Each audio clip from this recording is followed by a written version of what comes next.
Vous savez, il existe une forme particulière d'arrogance qui ne vient pas de ce que l'on a accompli, mais de ce que l'on a hérité. J'ai vu des milliers de prévenus franchir ces portes, certains effrayés, certains en colère, certains désespérés.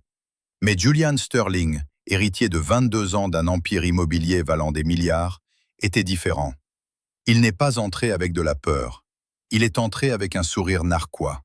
Le jour où il s'est tenu devant moi, mâchant du chewing-gum avec une indifférence bouche ouverte et riant du greffier, ce fut le jour où le concept d'affluenza s'est heurté de plein fouet au mur de béton de la réalité.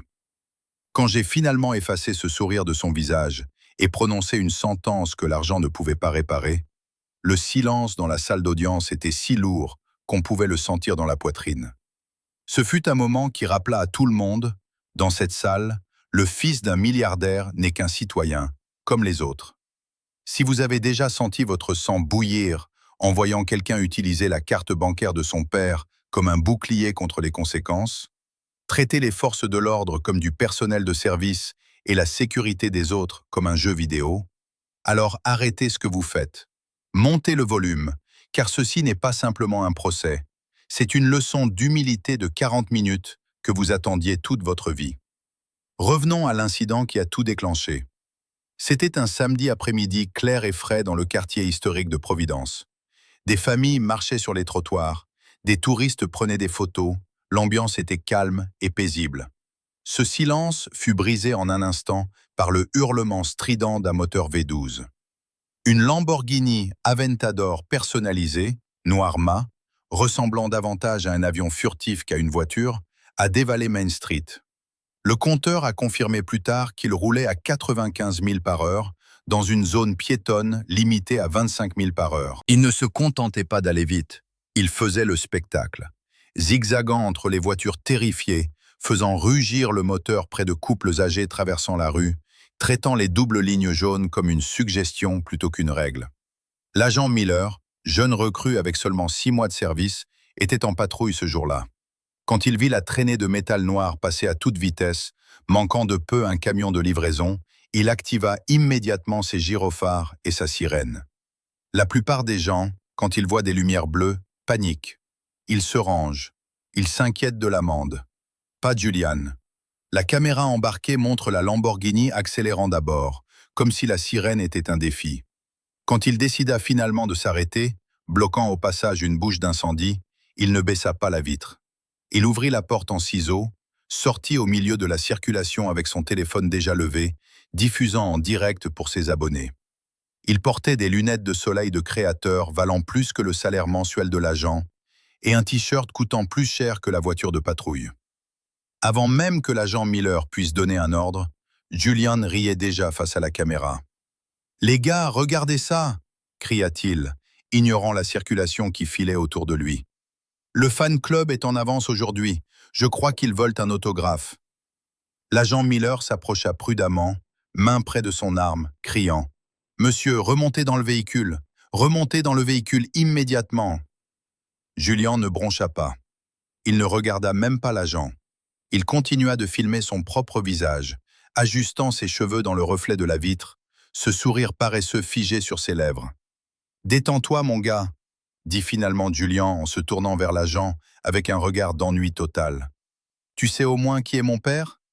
Donne-moi le montant et je te fais un Venmo, et on rentre tous chez nous. » L'agent Miller, à son honneur, ne mordit pas à l'hameçon. Il garda une voix stable, même si sa main restait proche de sa ceinture, signe que la situation devenait volatile.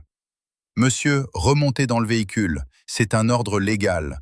Je ne le répéterai pas. » Julian leva les yeux au ciel, un geste si exagéré qu'il était visible même derrière ses verres teintés. Il laissa échapper un soupir capté clairement par la caméra corporelle de l'agent, un son d'ennui pur. « Vous êtes tellement dramatique !» marmonna-t-il, glissant enfin dans le siège en cuir, mais laissant la porte entr'ouverte juste assez pour maintenir la tension. Il ne remit pas son permis poliment, il le lança par la fenêtre. Il voltigea dans l'air et atterrit sur l'asphalte sale près de la botte de l'agent. Le manque de respect était calculé. Une performance pour les milliers de spectateurs de son direct, un signal qu'il considérait la loi comme inférieure à lui, littéralement quelque chose sur quoi marcher. Lorsque l'agent Miller revint avec les contraventions, conduite dangereuse, excès de vitesse, refus d'obtempérer, Julien ne les regarda même pas. Il prit les papiers, les froissa d'une main tout en tenant son téléphone de l'autre et les jeta dans le plancher côté passager comme des déchets.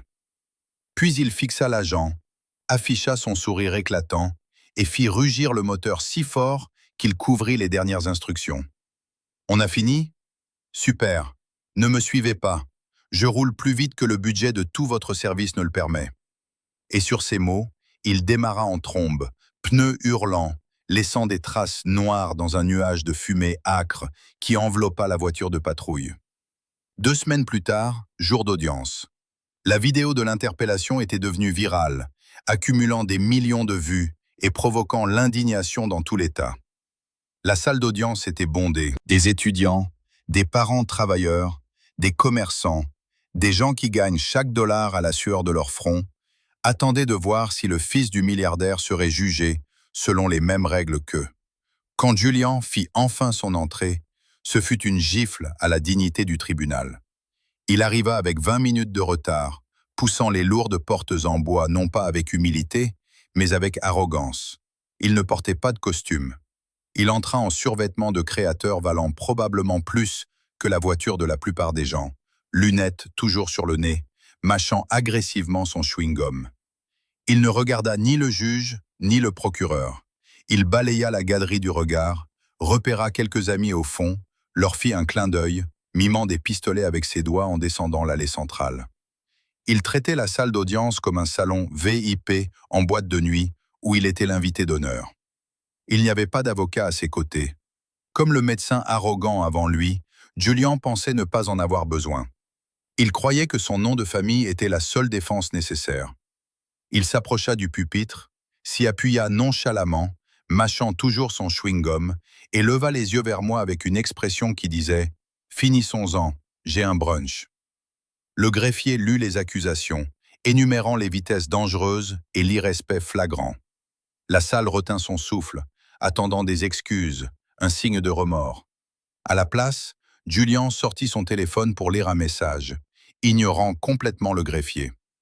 Je me raclais la gorge, un son qui suffit habituellement à ramener le calme, mais Julien ne broncha pas. Il continua à faire défiler l'écran, la lumière bleue illuminant son visage blasé. Je dus frapper le marteau, non pas une fois, mais 3, assez fort pour faire vibrer la carafe d'eau sur mon pupitre, juste pour qu'il lève les yeux. « Monsieur Sterling », dis-je d'une voix basse et maîtrisée, ce ton qui annonce souvent l'orage. Dans cette salle, les téléphones sont éteints, les lunettes retirées et le chewing-gum jeté. Vous êtes devant un tribunal, pas en attente d'une table dans un club. Enlevez le chewing-gum et les lunettes, maintenant. Julien regarda autour de lui comme pour vérifier si je m'adressais à quelqu'un d'autre. Il poussa un soupir dramatique et audible, retira lentement ses lunettes, révélant des yeux roulants vers le plafond. Il sortit le chewing-gum de sa bouche avec ses doigts, et dans un geste d'un irrespect stupéfiant qui fit avancer l'huissier d'un pas, le colla directement sur le bois poli du pupitre des accusés. « Très bien », dit-il en essuyant ses doigts sur son pantalon de survêtement. « Content maintenant ? On peut accélérer ? J'ai un vol pour Milan à 16 heures, et votre petit planning ruine complètement mon vibe. » Un murmure choqué parcourut la salle. Je vis la sténographe suspendre son geste, ses mains au-dessus du clavier, incertaine d'avoir bien entendu. Je me penchai en avant, joignant les mains. « Monsieur Sterling, vous êtes accusé d'avoir roulé à 95 miles par heure dans une zone piétonne, de mise en danger de la vie d'autrui et de refus d'obtempérer. Ce ne sont pas des vibes, ce sont des infractions pénales qui auraient pu tuer quelqu'un. Comprenez-vous la gravité de votre présence ici ?» Julien eut un petit rire sec et méprisant. Il posa ses coudes sur le pupitre comme s'il s'agissait d'un comptoir de bar. « Écoutez, juge Caprio, c'est ça? Soyons sérieux. J'ai conduit une voiture rapide vite. C'est fait pour ça. C'est une Lamborghini, pas une Toyota. La route était quasiment vide. Et pour le flic, il ruinait juste mon contenu. J'étais en live. Vous savez combien je génère en revenus publicitaires en 10 minutes? J'ai probablement gagné plus pendant cette course-poursuite que vous en 1 an. Alors donnez-moi juste le montant. C'est 5 000? 10 000? Envoyez la facture au bureau de mon père et arrêtons de faire semblant que c'est grave. Il mit la main dans sa poche comme pour sortir un carnet de chèques, totalement inconscient du fait que l'atmosphère dans la salle était passée du choc à une colère palpable. Le procureur se leva, le visage rouge, prêt à protester contre tant d'insolence. Mais je levai la main pour l'arrêter. Je voulais entendre cela. Je voulais que tout le monde entende exactement qui Julian Sterling pensait être. Je demandai donc, le visage impassible, bien que ma patience ne tenait plus qu'à un fil, « Vous croyez que parce que vous avez de l'argent, les lois de sécurité publique ne s'appliquent pas à vous? Vous pensez que votre capacité à signer un chèque vous dispense de mettre en danger la vie de familles marchant sur Main Street ?» Julian haussa les épaules, tirant sur un fil lâche de sa manche. « Ce n'est pas une question d'excuse, juge, c'est une question d'économie. Mon temps vaut plus que cette procédure. Mon père a pratiquement construit la moitié de cette ville. Nous payons les impôts qui maintiennent ces lumières allumées. Honnêtement, vous devriez me remercier. Si je ne stimulais pas l'économie, cette ville serait un désert. Alors oui, je pense que les règles sont un peu différentes pour les gens qui comptent vraiment, sans vouloir offenser les gens ordinaires derrière moi. » Il fit un vague geste vers la galerie sans se retourner. Ce fut le moment où l'air quitta la pièce. La mère au premier rang, tenant la photo d'un enfant perdu à cause d'un chauffard des années auparavant, se mit à trembler. Les murmures cessèrent complètement, remplacés par un silence lourd, étouffant. Julian restait là, sourire en coin, attendant une amende dont il rirait plus tard autour d'une coupe de champagne. Il n'avait aucune idée qu'il venait de me donner tout ce dont j'avais besoin pour détruire le piédestal sur lequel il se tenait. Je le regardais longuement, laissant ses paroles flotter dans l'air comme un nuage toxique. « Les gens qui comptent vraiment », répétai-je lentement. « Monsieur Sterling, permettez-moi de corriger une immense illusion sous laquelle vous semblez vivre. Vous pensez que parce que votre père a construit des immeubles, vous avez acheté le droit de démolir les lois qui protègent les citoyens de cette ville. Vous croyez que votre compte bancaire est un permis pour transformer les rues publiques en terrain de jeu personnel. » Julian soupira, consultant encore sa montre, manquant clairement le changement dangereux dans mon ton. « D'accord, on a compris. Grand discours sur la responsabilité. On peut passer au moment où je paie ? Je vais vraiment rater mon vol. » Je me penchai en avant, ma voix baissant d'un ton, de l'acier enveloppé de velours. « Il n'y aura aucun paiement aujourd'hui, monsieur Sterling. Vous parlez sans cesse de l'argent de votre père, de l'héritage de votre père, des impôts de votre père, mais en vous regardant, je ne vois pas un titan de l'industrie. Je ne vois pas un homme qui compte pour l'économie. Je vois un jeune homme qui n'a jamais gagné une seule callosité sur ses mains, debout dans un survêtement qu'il n'a pas payé, conduisant une voiture qu'il n'a pas achetée, caché derrière un nom qu'il n'a pas construit. » Pour la première fois, le sourire de Julian vacilla. Ses sourcils se froncèrent, comme si je parlais une langue qu'il ne comprenait pas. « Pardon ?» ricana-t-il, moins assuré. « Je suis influenceur. J'ai une marque. Vous avez une allocation, le coupai-je sèchement. Et vous souffrez d'une dangereuse illusion selon laquelle la vie humaine a un prix. Vous avez déclaré devant ce tribunal que vous étiez plus important que les gens ordinaires derrière vous. Permettez-moi de vous présenter la réalité. La loi ne se soucie pas de votre nombre d'abonnés. Elle ne se soucie pas de votre vol pour 1000 ans. Et elle ne se soucie certainement pas de la fortune de votre père. Dans cette salle, la justice est la seule monnaie qui compte. Et en ce moment, votre compte est à découvert. » Je pris le dossier contenant le rapport de l'agent et les déclarations des témoins. J'ai ici les témoignages de 3 mères différentes qui poussaient des poussettes sur Main Street lorsque vous êtes passé à toute vitesse. Elles n'ont pas vu un stimulateur de l'économie. Elles ont vu un missile. Elles ont vu la mort foncer vers leurs enfants. Vous avez ri au visage de l'agent. Vous lui avez lancé votre permis. Vous avez traité un contrôle légal comme une plaisanterie. Ce n'est pas simplement un excès de vitesse, monsieur Sterling. C'est un défaut fondamental de caractère. Un niveau de narcissisme qui fait de vous un danger pour tous ceux qui vous entourent. Julian rit nerveusement, cherchant du soutien dans la salle, mais ne trouvant que des visages fermés. « D'accord, waouh, vous prenez ça très personnellement, hein? Écoutez, si vous voulez plus d'argent, dites-le. Je peux doubler l'amende, la tripler, faire un don au bal de la police, peu importe. Arrêtez juste le sermon. » « Vous ne comprenez toujours pas, dis-je en secouant la tête. Vous pensez que c'est une négociation, une transaction. Vous essayez d'acheter votre sortie d'une conséquence parce que c'est tout ce que vous avez toujours fait. Mais aujourd'hui, le magasin est fermé. Votre argent n'a aucun pouvoir ici. Je me tournai vers l'huissier. Sécurisez les portes, personne ne sort. L'ordre sec fit sursauter Julien. L'arrogance qui rayonnait de lui se refroidit soudainement. Il regarda l'huissier, puis moi. Il cessa de mâcher son chewing-gum pour la première fois.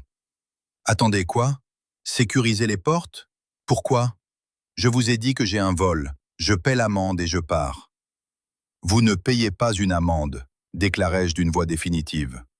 L'État a demandé, et je suis enclin à accepter, qu'une pénalité financière pour un homme de vos moyens n'est pas une punition. C'est un simple frais, une permission. Si je vous impose 5 000 $, vous en rirez au dîner. Si je vous impose 50 000, vous les récupérerez en une semaine de contenu. La loi est conçue pour corriger un comportement, pas pour collecter des pourboires auprès des riches. Et puisque l'argent ne signifie rien pour vous, nous allons traiter avec la seule chose que vous ne pouvez pas acheter. Le visage de Julien devint livide. La couleur quitta ses joues lorsqu'il comprit. Il recula d'un pas, les mains se levant instinctivement en défense. « Attendez, non, vous ne pouvez pas être sérieux. Mon père. Votre père n'est pas ici, l'interrompis-je en le fixant. Il n'y a que vous, et vous êtes sur le point d'apprendre exactement ce que cela fait d'être une personne ordinaire, confrontée aux conséquences de ses actes. Monsieur Sterling, vous avez plaidé coupable par vos propres déclarations et par les preuves accablantes de votre propre diffusion en direct. Vous avez traité cette procédure comme une nuisance. Vous avez insulté les agents, le personnel du tribunal et les citoyens de cet État. Vous avez demandé une facture. La voici. Et le prix est votre liberté. Je ne détournai pas le regard.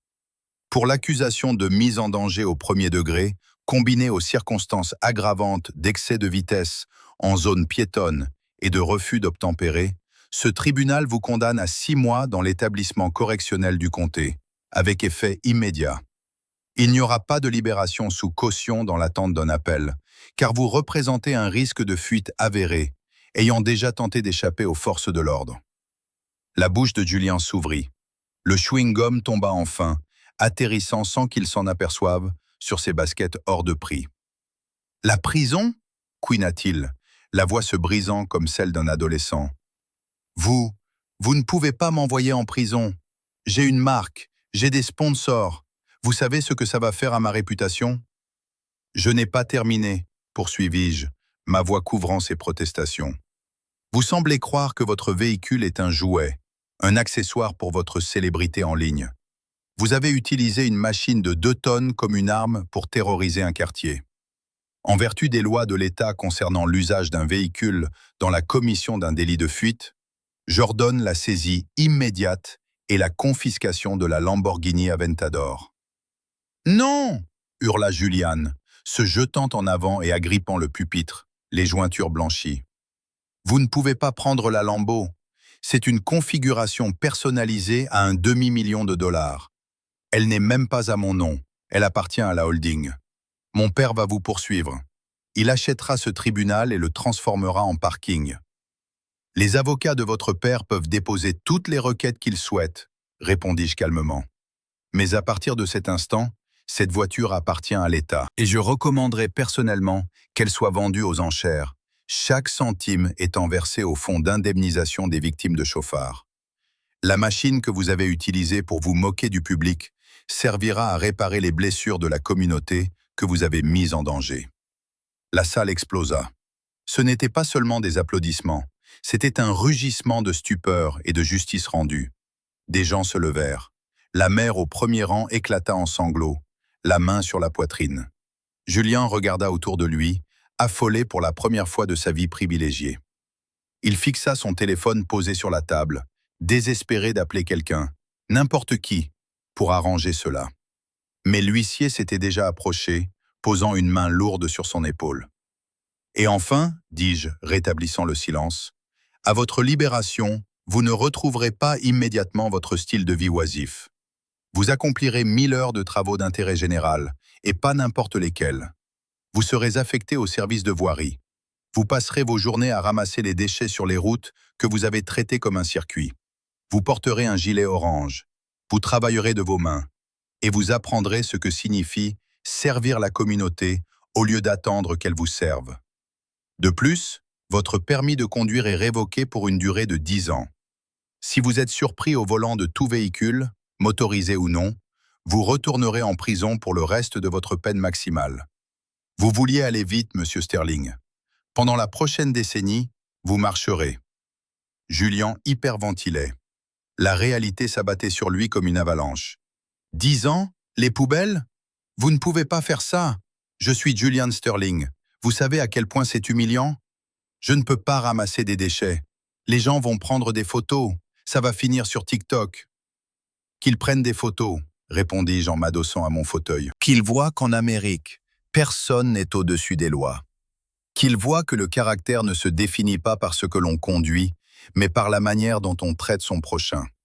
Vous vouliez de l'attention, monsieur Sterling. Vous vouliez être célèbre. Félicitations. Vous êtes sur le point de devenir l'exemple de justice le plus célèbre que cet État ait jamais connu. Les huissiers avancèrent avec la précision d'une équipe entraînée. Pour Julian, qui n'avait probablement jamais entendu le mot « non » de sa vie, la vue de 2 agents en uniforme s'approchant, menottes détachées de leur ceinture, n'était pas seulement effrayante. Elle était incompréhensible. Il recula en renversant la carafe d'eau du pupitre. Elle s'écrasa au sol. L'eau imbiba le tissu coûteux de son survêtement, assombrissant instantanément le blanc immaculé. « Ne me touchez pas !» hurla-t-il, reculant contre la lourde rambarde en bois, séparant l'accusé du public. « Vous ne pouvez pas m'arrêter. Je suis Julian Sterling. Mon père connaît le gouverneur. Mon père connaît le maire. Je vais vous poursuivre tous. J'achèterai ce bâtiment et je le brûlerai. »« Monsieur Sterling, placez vos mains derrière votre dos, » ordonna l'huissier principal d'une voix calme et ferme. Il ne se souciait ni des menaces, ni de la fortune. Pour lui, Julian n'était qu'un détenu de plus dans une longue file de gens convaincus d'être spéciaux, jusqu'à ce que le métal touche leur peau. Julian chercha ses amis dans la salle, ceux à qui il avait fait un clin d'œil, mais ils avaient disparu. Il s'était éclipsé dès que le mot « prison » avait été prononcé. Il était totalement seul. La prise de conscience le frappa comme un coup physique. Son visage se déforma. L'arrogance, le sourire, les vibes, tout disparut, remplacé par les sanglots d'un enfant terrifié, réalisant que les adultes ne jouent plus. « Attendez, s'il vous plaît !» supplia-t-il, des larmes coulant sur son visage. « Je suis désolé. »« D'accord, je suis désolé. Je m'excuserai auprès du policier. Je ramasserai les déchets. Ne m'enfermez pas. Je ne peux pas aller en prison. Je suis claustrophobe. J'ai de l'anxiété. J'ai besoin de mes compléments émotionnels. S'il vous plaît, juge, ne faites pas ça. » Je l'observais sans bouger. Ce n'est jamais une joie d'envoyer un jeune homme en prison. Mais parfois, toucher le fond est la seule base assez solide pour construire un vrai caractère. « Monsieur Sterling, » ajoutai-je doucement, « votre anxiété ne vous a pas empêché de rouler à 95 miles par heure au milieu de familles. Votre claustrophobie ne vous a pas empêché de piéger des conducteurs terrorisés sur la route. Vous ne pleurez pas parce que vous êtes désolé. Vous pleurez parce que, pour la première fois de votre vie, vous affrontez un problème que vous ne pouvez pas payer quelqu'un pour résoudre. » L'huissier saisit son poignet. Aucun ménagement, seulement un contrôle ferme et professionnel. Julian tressaillit comme brûlé. Il tenta de se dégager, mais le second agent immobilisa son autre bras. Le cliquetis des menottes, clic, clic, clic, résonna dans la salle silencieuse comme des coups de feu. C'était le son de la réalité refermant son étreinte sur le fantasme. « Emmenez-le » ordonnai-je. Les jambes de Julian cédèrent. Il devint inerte dans les bras des agents, sanglotant, ses larmes ruinant la chemise de créateur qu'il avait portée pour défier le tribunal. « Papa, appelez mon père, quelqu'un, aidez-moi » gémit-il. Les agents ne s'arrêtèrent pas. Ils le soulevèrent et commencèrent la longue marche, non pas vers la liberté, mais vers la porte latérale en acier menant directement aux cellules. En passant devant la galerie, personne ne se moqua, personne ne rit. Tous regardaient en silence. C'était une vision frappante. Un jeune homme qui avait tout. dépouillé de sa dignité en quelques secondes pour avoir refusé de respecter le contrat social le plus élémentaire. La mère, au premier rang, le regarda droit dans les yeux lorsqu'il passa. Julien croisa son regard, terrorisé, et pendant une fraction de seconde, il vit la douleur qu'il avait causée reflétée dans ses yeux. La lourde porte d'acier se referma derrière lui avec un fracas sourd et définitif. Les cris cessèrent instantanément. Julian Sterling avait disparu. À sa place se trouvait le détenu numéro 49 201. La salle resta silencieuse un long moment, l'air encore chargé des conséquences de l'explosion. Je saisis mon marteau, balayant du regard les visages stupéfaits. « Que le procès-verbal indique, dis-je, ma voix tranchant le silence, que la justice dans cette salle d'audience n'est pas à vendre. L'audience est suspendue. » J'abattis le marteau. Le son relâcha la tension, et la galerie éclata en conversation. Des journalistes sprintaient déjà vers les portes, téléphone collé à l'oreille. Ce n'était pas seulement un verdict, c'était un moment culturel. En quelques heures, les images de l'effondrement du petit riche sortiraient des murs du tribunal et commenceraient leur tour du monde. Si vous pensez que l'histoire s'est terminée quand la lourde porte d'acier s'est refermée, vous vous trompez. Ce n'était que la fin du prologue. La vraie histoire, le démantèlement d'un ego bâti sur du sable, ne faisait que commencer. Pendant que Julien était assis dans une cellule de garde à vue, privé de ses vêtements de marque et vêtu d'une combinaison orange standard, trop grande, qui sentait la lessive industrielle, le monde extérieur réagissait avec la force d'un raz-de-marée. Les images de l'audience ne se sont pas contentées de devenir virales. Elles sont devenues un phénomène mondial. En moins de 24 heures, la vidéo de son arrogance, de son chewing-gum mâché avec insolence, puis de son effondrement en sanglots, avait dépassé les 50 millions de vues, toutes plateformes confondues. Mais Internet, la bête même que Julien avait nourrie pendant des années, s'est retournée contre lui à une vitesse féroce. Le fan club dont il s'était vanté face à l'agent avait disparu instantanément. À la place, un déluge de moqueries. Des mèmes de son visage en pleurs envahissaient chaque fil d'actualité.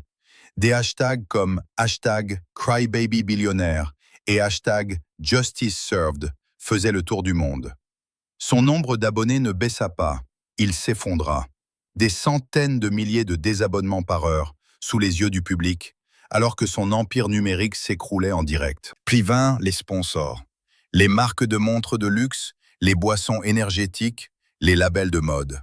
Tous publièrent des communiqués quasi identiques, prenant leur distance avec le comportement de Monsieur Sterling. Des contrats de plusieurs millions furent déchirés du jour au lendemain.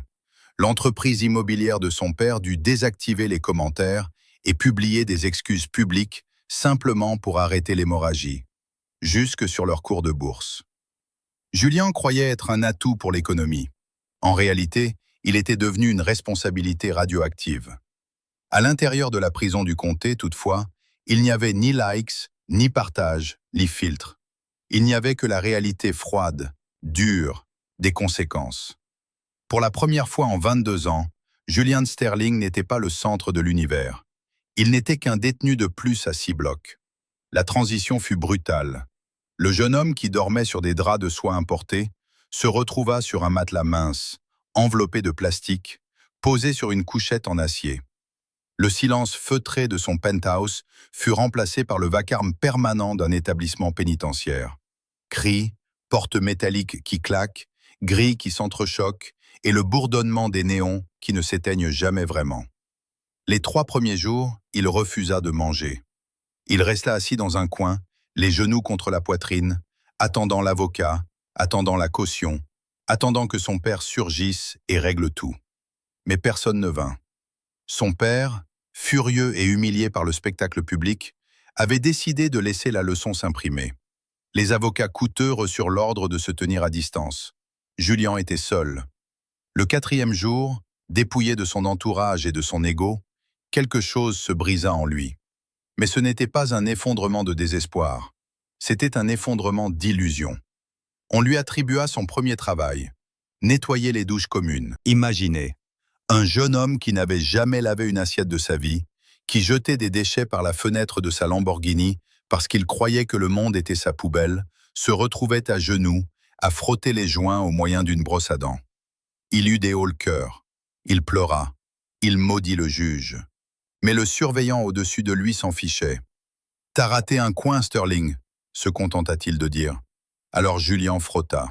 Et à mesure qu'il frottait, la colère s'éteignit, remplacée par une sensation étrange, creuse. La honte. Une honte réelle, brûlante.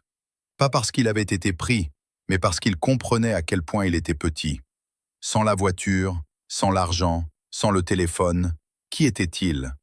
Juste un gamin effrayé, en train de récurer un sol. Les semaines devinrent des mois. Le sevrage de son addiction numérique fut atroce, mais son esprit se clarifia. Il commença à écouter les histoires des hommes autour de lui. Des hommes enfermés pour avoir volé de la nourriture afin de nourrir leur famille.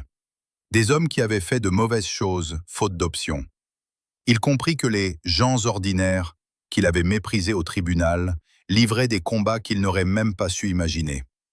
Les lettres commencèrent à arriver. Pas du courrier de fans, du courrier de haine. Des milliers. Mais au milieu de la pile, une enveloppe changea tout. Elle venait de la mère d'un enfant tué par un chauffard, sur la même rue où Julien avait été arrêté. Elle ne lui cria pas dessus. Elle ne le maudit pas. Elle écrivit simplement « Je t'ai vu rire de la loi. Mon fils n'a jamais eu la chance de rire à nouveau. J'espère qu'un jour tu comprendras qu'une voiture est une arme et que seule la chance fait que tu n'es pas un meurtrier. » Julien relut cette lettre jusqu'à en user le papier. Puis il resta assis sur sa couchette, fixant le mur de béton. Et pour la première fois depuis le procès, il pleura. Pas pour lui, pas pour sa Lamborghini perdue. Il pleura pour le garçon qui n'était plus là. Quand Julien franchit enfin les lourdes grilles d'acier, 6 mois plus tard, les caméras étaient encore là. Mais cette fois, il n'y avait pas de spectacle, pas de direct, pas de pistolet avec les doigts, pas de lunettes de luxe. Il sortit en jean et t-shirt simple, l'air plus vieux, épuisé, mais pour la première fois, pleinement présent. Il ne courut pas vers une limousine. Il marcha jusqu'à un arrêt de bus. Son permis avait disparu, sa voiture avait été vendue aux enchères. Et son père avait tenu parole.